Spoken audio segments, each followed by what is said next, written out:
The first variant of the R phoneme that I'd like to discuss with you is called the voiced uvular fricative. And I'm going to try to explain this language really quickly. So when I say voiced uvular fricative, I'm using some language that we use in linguistics in phonetics to describe speech sounds. So voiced is to describe voicing. That just means that your vocal cords are vibrating.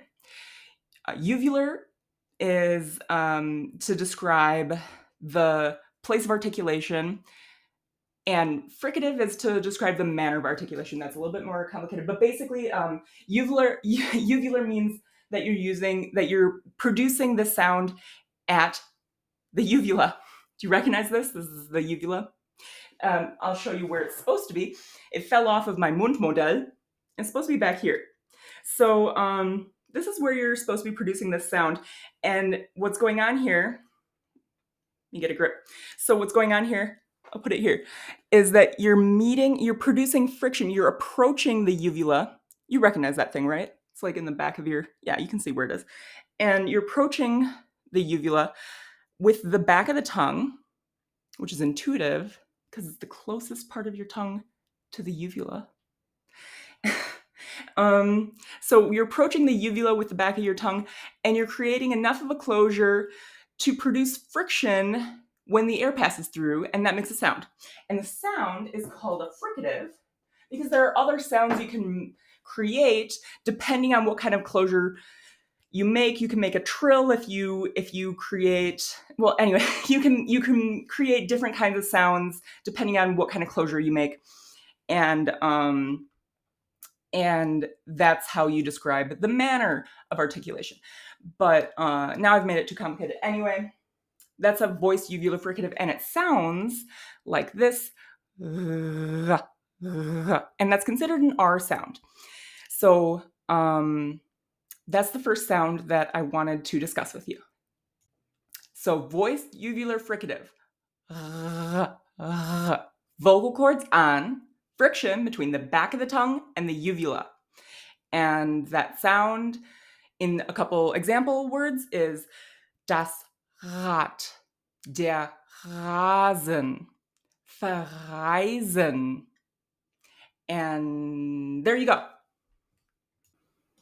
Another thing you should note that this sound is in free variation or used interchangeably by some speakers, depending on the context, with a couple other sounds, a couple other R variants, most notably the uvular trill, which we're going to go over. So don't be surprised if you hear this sound in these phonological contexts, or even those words, not that sound, but a different sound. So you might hear der Rasen or der Rasen, but that's okay for them. I've got another variant for you already, and that's the voiced uvular approximant. Compare that to the voiced uvular fricative before, so you know that, okay, it's voiced, you've got vibration here. Uvular, that means it's produced at the same place of articulation. You've got the uvula here, so it's in the same place. Your tongue is approaching the uvula. That's the same thing is going on, but it's an approximant now. So really, it's not getting quite as close. So the airflow is different. There's not quite as much friction. So this is the tongue here. This is what I'm doing. There's not quite as much friction going on. So fricative means there's a certain amount of friction going on. It's fricative. There's friction going on. Approximate means, well, there's friction, but quite really not very much. The airflow is pretty smooth. Yeah. So I'll reproduce them for you. The fricative is and the approximant is really more of a and I don't know, sometimes it's hard to do that in isolation, but so I've got some examples for you. So reden versus reden. Rot, ruhig. It's kind of vocalic, not vocalic, but kind of vocalic, because there is a vocalic variant. And yeah, so this is coming in informal, fast speech, or yeah, so it's just this variant, it does occur in free variation. I think I mentioned that this variant will occur in the same words. Like you can say reden or you can say reden, and that's okay. Either one is acceptable in standard German, and does not get in the way of people understanding you. But there you go. Okay, so I just did this approximant thing, and I said something like it's kind of vocalic, but it's not a vowel. But now we're gonna do an R variant that is a vowel. It's actually a vowel. It's spelled with an R, but it's a vowel sound. And it has a name. It's called the Tiefschwa. And that word Tiefschwa, it means deep or low schwa sound. And you may recognize that schwa word from English. Schwa, it refers to a vowel sound that we in the United States love. We love this sound. It just sounds like this. And we put it everywhere. We reduce all of our unstressed vowels to Okay, so I think I want to go over some of the sort of subtle differences between the schwa, the Tiefschwa, or the deep or low schwa sound that we're really discussing here, and this low front unrounded vowel that occurs in both German and English. This is this ah sound. Now I'm kind of exaggerating, ah sound. And I come from Wisconsin, so it's kind of fronted, and I might say ah, but it's really an ah sound. I want to compare these three sounds, the schwa, the Tiefschwa, and the low front unrounded vowel. And I want you to look at my jaw, how open or how low my jaw gets. And I want you to pay attention and not just listen, but watch my jaw. Schwa.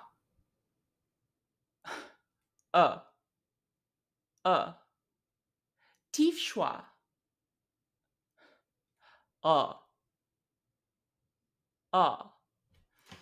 And low front unrounded vowel, ah. Or some more examples of the Tiefschwa are Lehrer or besser. And really the Tiefschwa is often morphologically represented by this ER morpheme, which generally indicates agency or like a person doing something or whatever.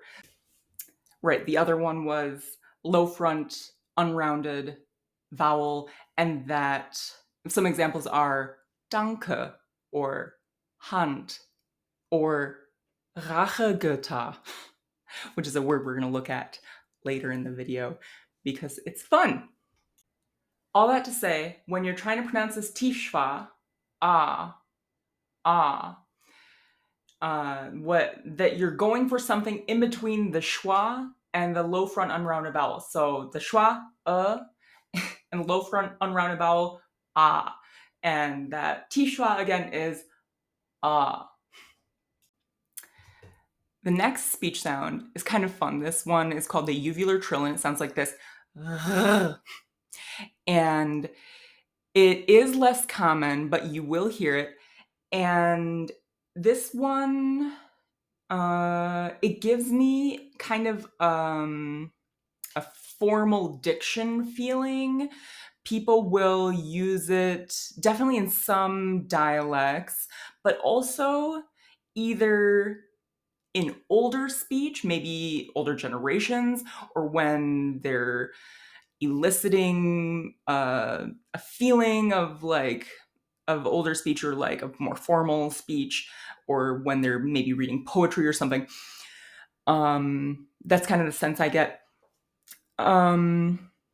Definitely in certain contexts. Anyway, so it's produced. So a trill is different from it's a manner of articulation. So it's different from a fricative or an approximant. And you're producing it at the uvula. I'm abandoning the mouth. So it's just the uvula here. And you're using your tongue, obviously. So it's the back of the tongue still. But what's going on is you're making repeated contact instead of just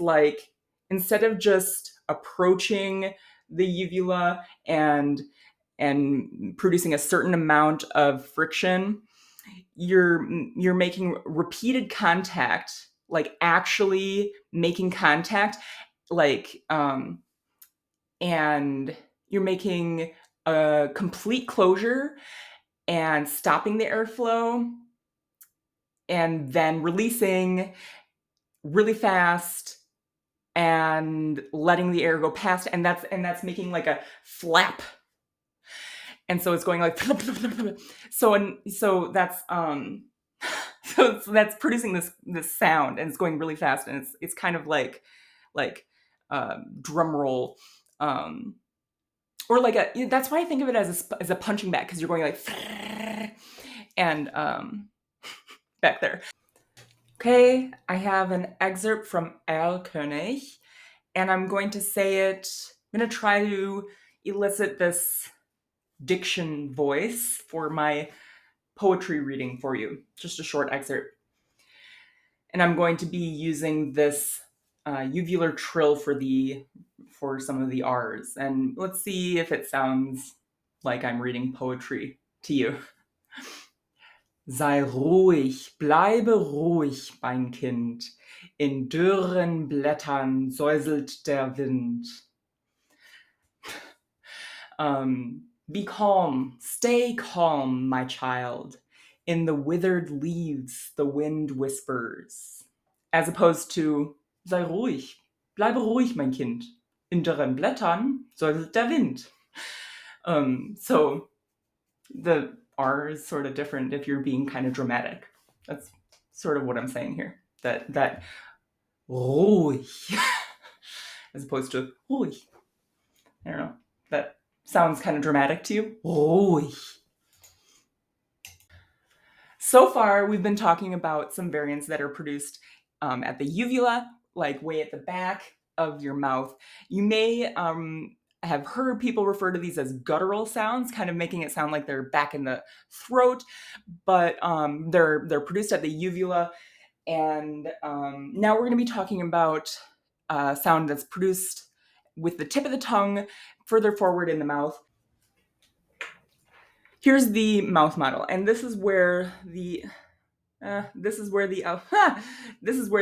ridge is. It's at the front of the mouth at the top.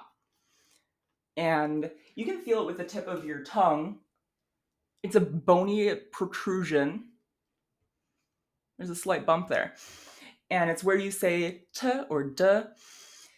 And if you make a trill there, it's going to sound like rrr. And that's the sound they prefer in operas or southern dialects like Bavaria and Switzerland.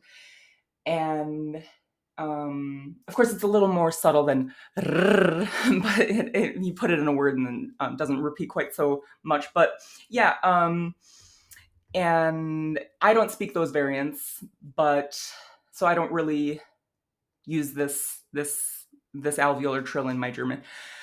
But you might want to learn this if you are a classical singer or if you have family in the South.